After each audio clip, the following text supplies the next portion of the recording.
Hey y'all, and welcome to episode 10 of the Unseen Strands podcast, a crochet and fiber arts related podcast where I, your host Mo, am visually impaired and will be weaving in strands of the rest of my life. I come to you from Central Iowa, where I live with my 4 boys, my 2 cats, my dog, and my husband.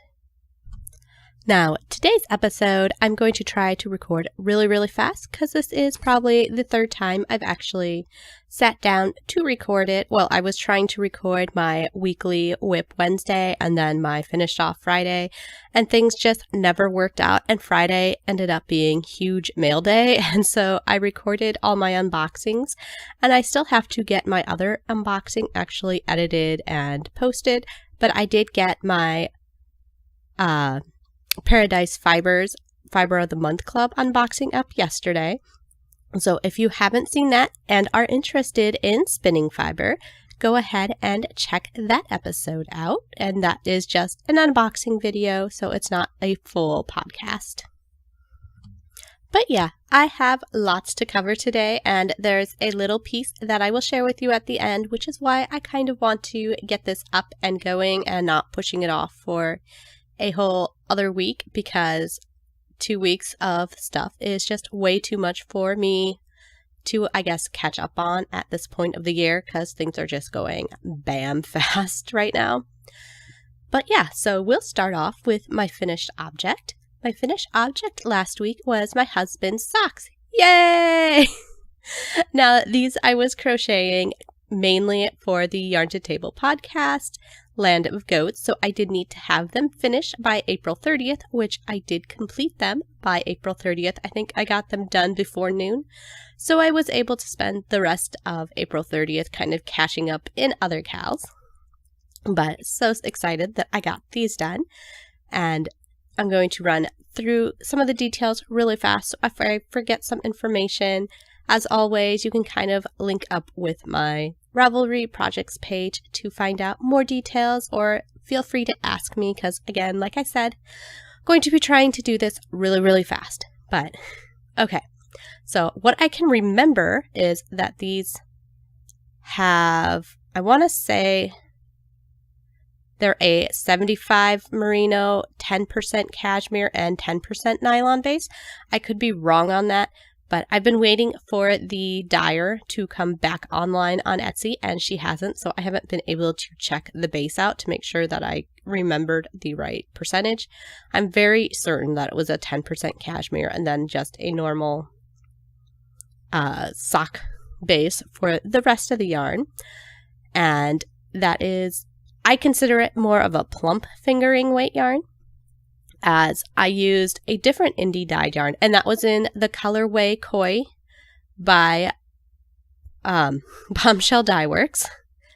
And the heels and toes I did in a contrasting color that was picked up from another indie dyer, and I still need to have the kids actually read the label for me, or my husband, because a lot of times the kids can't read these labels. But I forget, they're either a Minnesota dyer or Wisconsin dyer, because when we went to this little other festival thing that we kind of found out about last minute, I remember one of the dyers that I bought stuff from was in Wisconsin, and I want to say this was the Minnesota dyer, but I'm not going to promise that.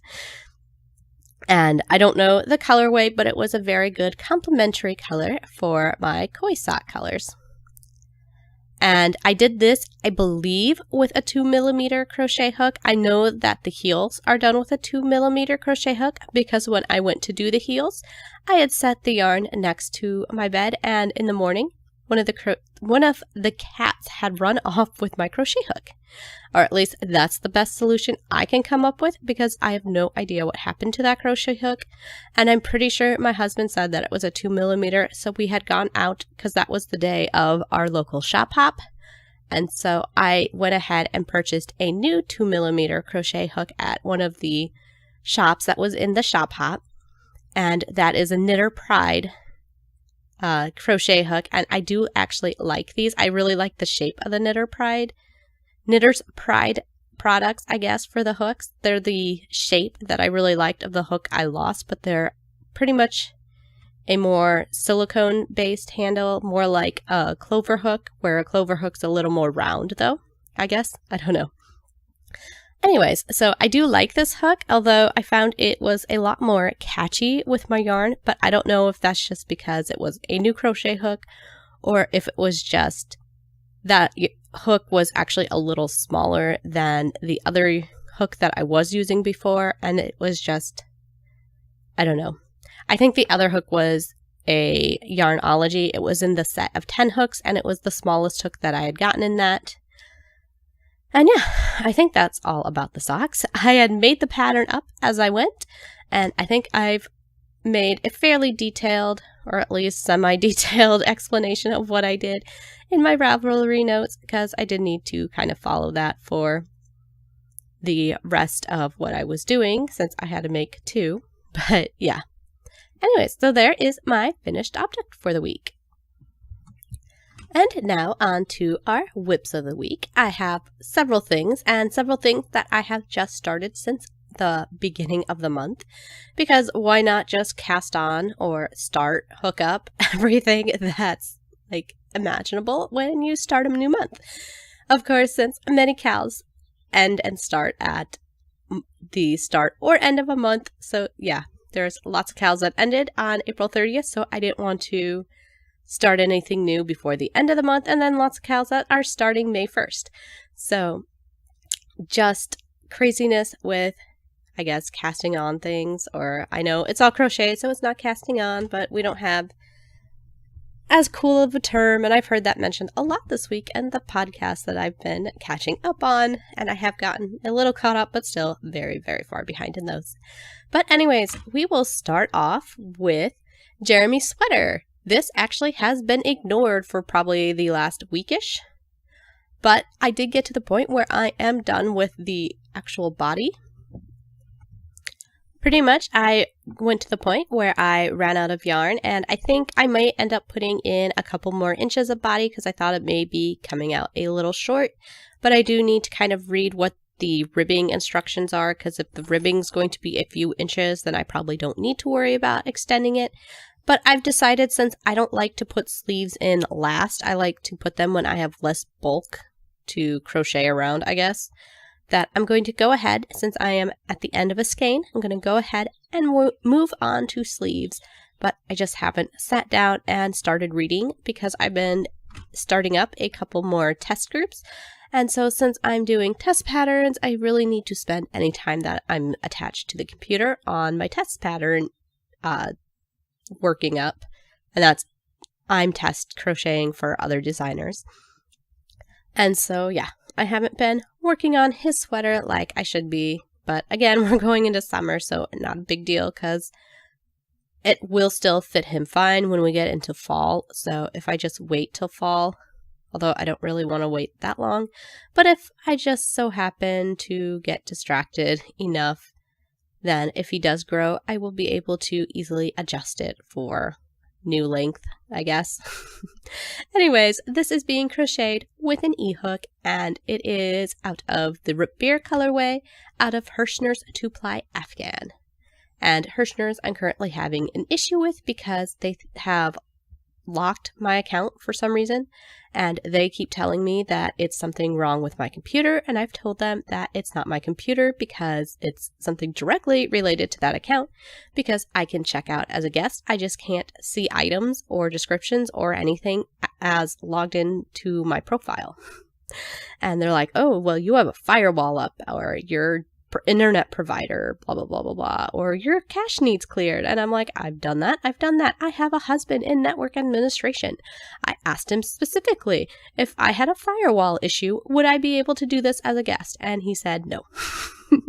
So yeah, I know it's something I've told them just to delete my account and I'll re-sign up, but yeah, they still haven't done it. And so I'm still like, there's definitely stuff I want to order, but I don't want to order things and then not be able to do anything with it, because I want it to be linked to my account so I can easily go back and refer to it and not have to look for my invoice. I'd rather just sign in and click on my purchase history, which I can't do currently because The last order that's tracked by them is like from 2015. That's how I've done at least 3 to 5 orders since then that I've had to check out as guests because my account hasn't worked. And yeah, again, I just finally got to the point where I was sick of it and messaged them, and they pretty much told me that I'm an idiot and that's my problem and not theirs. And I've written them back, and yeah, it's been now a week and a half since I've heard from them last. And yeah, being ignored, not super happy, but I've worked with Hirschner's for a long time. My mom used to order from Hirschner's when I was growing up. That's how long I've known about Hirschner's, is back before it was even on the internet, because we had the mail order catalogs, and that's the way she still does it, is through mail order. And like my grandma used Hirschner's. So for me, I think they'd used it more for embroidery stuff over the yarn, but now, we have kind of moved on to yarn. But yeah, anyways, off my little Hirschner's rant. Okay, I think we are done with Jeremy's sweater. Let's go ahead and move on to my test whips. I have a crocheted hat that I am working on.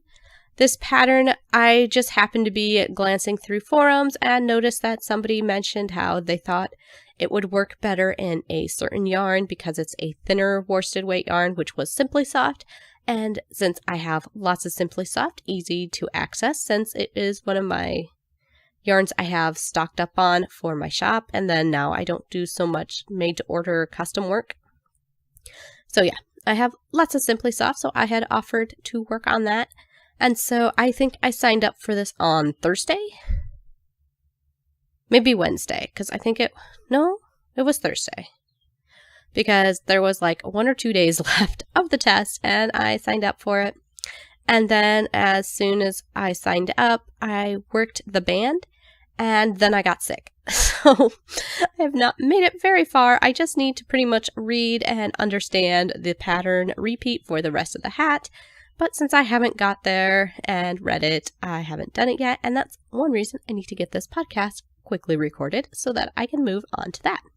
And I am working this with an eye hook and, like I said, a Simply Soft. I believe this is a rose colorway. But yeah, it's not a particularly hard pattern, but they were just having trouble getting gauge. So I did already have to move down my crochet hook. So my suspicion is that the designer is a very tight crocheter. I am a fairly average gauge, I guess. I would consider myself on the tighter end, but I am nowhere tight enough to get gauge on this. So I moved down to an I. I think it was written for a J, and I probably could have better used an H hook. But anyways, moving on to my other test. This is something I should have completed like 2 weeks ago. I am so sorry to the designer because I have a desk that's kind of hard to move. I set my crochet project down and my hook fell behind the desk and I had to get everything out to retrieve hook. And so I put it off for like a week because I don't want to move things. And so I finally got it out and went to work on it again. And again, I got sick. So, problems. And I didn't have safety eyes, but I figured being the way the pattern was worked, I could just go back and close it off and stuff it up later.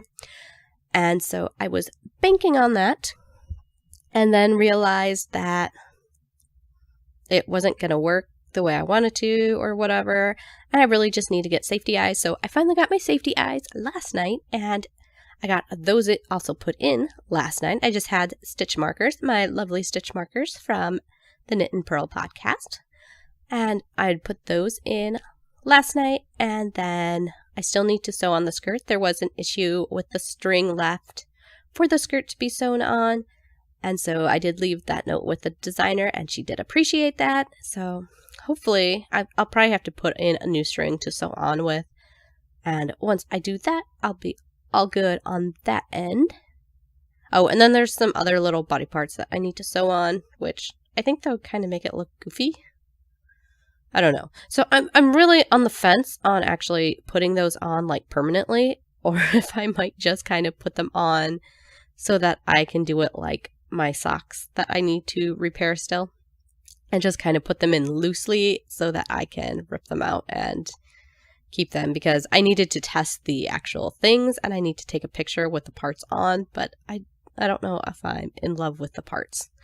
So anyways, hopefully that will be a finished object by the end of the week, and I think that this pattern is soon to be released, so I should be able to talk about it then and give you all the good pattern info. And I did work this out of the rest of the kaleidoscope yarn that I had made the little's baby ear flap hats out of, and a G-hook. Let's see. What other of my million whips do I have to tell you about?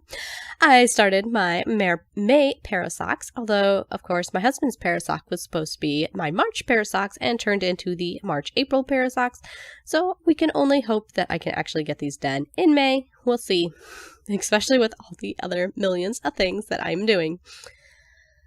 So yeah, this is the yarn that I won from the WTF Knitting podcast. The yarn is hand-dyed by Honeybee Knits and is in the colorway thebomb.com. And this will be a pair of socks for me since it is a very girly color, and I'm perfectly fine with that and can't say anything negative about that. I want to say that it's a superwash 75-25 base, but I'm not 100% sure. No, I can't remember. And it does have a contrast heel and toe color that came with it. I think it's only a 10-gram mini, but I'll hopefully be using that. I'm using the Spring Fling sock from the sock collection book that I had gotten, and when I finally get a project page up for this project, I will link all that information. This one does start up at the cuff, and so I'm only a couple rows into the cuff, and I'm not sure if I will use the contrast heel and toe. I might just do it for the toe. No, the heel. Because I know the heel in this pattern is what they call in the crochet world an afterthought heel. It's not truly the like knit after sock heel. Because I know with the knit after sock, you actually have to cut a thing and then, you know, go and knit it up later. Or you cut your string and have to thread it onto your needle. I'm trying to explain it like I understand it, like I really know what I'm talking about, and of course I'm not a knitter, but I've heard enough that I kind of understand the process, I guess. But in the crochet world, we just pretty much have a chain that we can just pick up stitches from, and yeah, that's how I actually did my husband's socks, so I assume that this pattern is actually going to be a lot like my husband's socks, but the cuff is a different way of doing it. It's similar, except for this one does a half double crochet where I just did single crochets, and it's like an alternating half double and single crochet. But without giving you the whole secret sauce, I think that's kind of general knowledge. I didn't tell you exactly how to work that, just that those are stitches it uses. Let's see, what other projects do I have, Sona? I am currently spinning on, I finished my rose fiber for the actual spin. I do still need to ply it together, but I haven't gotten to that point. I am now currently spinning a linen, which I have kind of put on the back burner while I work on something else.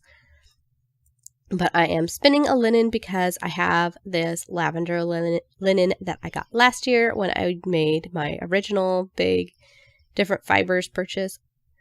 And I wanted to, I guess when I made that purchase, I was just trying a bunch of different things out. And since it is currently the land of plants, and when, is it Celeste? I think, the Yarn to Table podcast, when she went over the details of the different plant-based fibers, she said how the linen is actually kind of a better material to use than cotton. And so I decided I'd go ahead and try to spin this up. I'll just warn you now, linen is a lot like hair feeling. So it's not exactly the most pleasant spin. It is a very firm spin, and yeah, I won't say it's my favorite, but I'm not hating it either. It's just really different, I guess.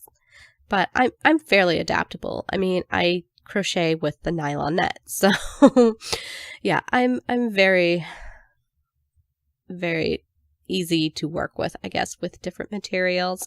So where this isn't my favorite material, I don't think I'll hate it, and hopefully I'll get it spun up and able to crochet something. I'll probably just start with a dishcloth or something simple like that for the Land of Plants for the Yarn to Table podcast. And let's see. Lastly, we will come to what I will kind of segue into my next little happy segment about. And I have started to work the Montreal jacket, I think it's what it's called, or Montreal coat. It is a sweater type pattern, and this pattern, I don't know what the deal is. It's an older pattern, and it has, you can download the pattern straight from Ravelry. I mean, it sends you to another page, which sends you to a thing that you can download it from or something. It was kind of weird. But the pattern says to only work, how it made it sound was that I was starting from the edge of the sleeve and then working like a T-shape to sew up. But what you actually do is work the sleeve around, but you don't attach it, so it's still worked in rows. And so the sleeve is like way too short because it's only a 12-inch sleeve.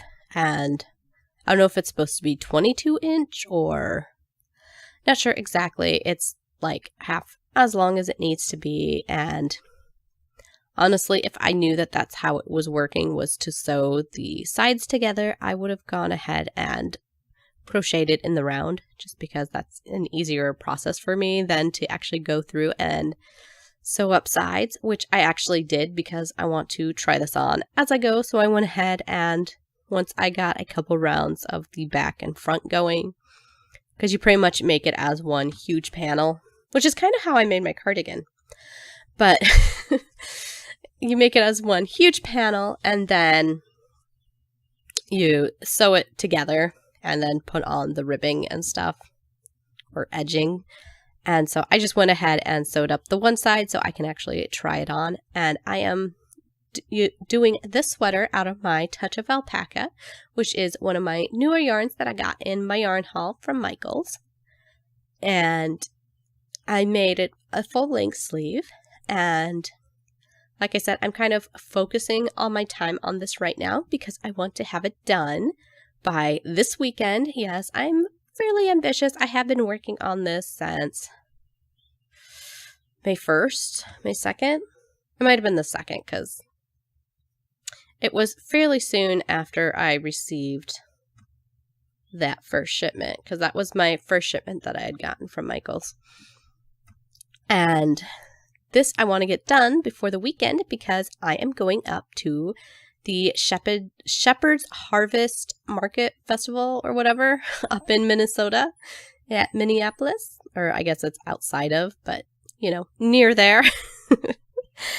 And so I would like to have my sweater done so I can wear it when I actually get to go to the show. Now, I won't actually get to go, I think, until Sunday, which I think a lot of things will be over by, but it is my anniversary weekend, as well as it is Mother's Day weekend. And so I made the agreement with my husband that we could go and he could, or I guess we will go to Valley Fair one day, and then we will go to the Shepherd's Market another day. And of course, that turns out with the Valley Fair being a more all-day thing where time is more precious, I guess. That's going to end up being the first day, and then the Shepherd's Harvest Festival won't be till the next day, but at least I get to go. And there are at least 2 podcasters that I know of that will have their own booths there, so I'm hoping to go meet Sam of Bumblebee Acres. And you know, I need to look up what the leading men fiber arts shops guy, the podcaster's name is, because I'm sorry, I can't remember. But yeah, I'm hoping to get to visit both of you while we go up there, as well as several other shops, of course, and things. And hopefully people still have some kind of stock, because again, I'm not going till after everyone else has been there. And so it'll probably be way dead, and the weather is kind of looking iffy right now. but at least I'll get to be there. So that will be fun because that will be the biggest, well, it's a wool festival or whatnot.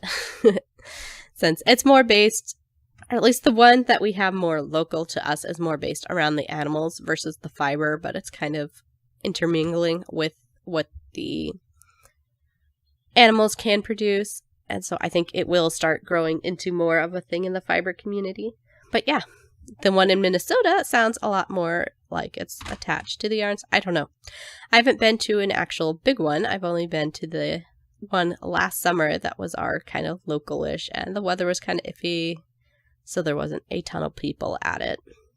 And this seems like it's like 5 times the size. So again, I am super excited to get to go, and I hope I can have my sweater done, although it is a 90% acrylic, so I'll probably get a lot of yarn snobbery turned up their noses at my mainstream made sweater out of only a 10% alpaca and 90% acrylic. Ugh. But I like it, so I'm hoping that it will. I'm hoping with it only being a 10% alpaca that it won't stretch real bad, although it is also acrylic, but I'm still hoping that most of my stuff that is acrylic and that is not super bad, and it is a lacy pattern, which I actually, because I can't see pictures, I thought it was going to be a more fuller sweater, and it's a really lacy like coat. So I'm hoping that since it's like lacy that it won't weigh itself down to stretch. And yeah, so that is about all I have for interesting things this week. I am going to go ahead and leave out my stash enhancements, and you can refer to my Michael's Haul videos and my unboxing videos for that, because there's just way too much stuff. I had the stuff that I got at Michael's during their sale in store, which was during Veda, so I have a Veda about that. And if you didn't know, Veda was video every day in April. I had it every day that I made a video in April. So it was basically every day in April, but I think there was a couple days that weren't in there because I hadn't actually started yet. And then I had my fiber unboxing, which I posted yesterday, and my Michael's haul that came in the mail, which came in 4 different segments. I actually purchased this before I went to the store and bought stuff, but it took a while to get here, and like I said, it was shipped in 4 different segments. My Lion Brand stuff came by itself, my Premier stuff came by itself, and then I had one skein by itself that came by itself. And then I had my one box of Premier stuff was a fairly large box. And I had my stuff that's for special secret projects that all came together. So that was kind of fun. But yeah, I had 4 different shipments, and 3 of them came on Friday. 1 of them came earlier in the week, which is why I started my sweater. Anyways, now that I've talked your ear off, I'm going to go ahead and get going, and I just realized that I completely left out stuff about the Cakewalk cow. So maybe I'll just make another little video later this week. No promises. I might just have to attach it later on in the month because I really need to get moving. So anyways, guys, I'm sorry I've rambled and this isn't really about anything, but yet it's got all those important things like whips and foes in it. So, and one last little thing, if you are going to be at the Shepherd's Harvest Festival this coming weekend, May 11th through the 13th, let me know and maybe we can actually hook up, I guess. That's a terrible word to use, but maybe we can get together sometime over that weekend. And I guess, as always, if you enjoyed this episode, I appreciate it if you would hook the like button and subscribe. Talk to you later, guys.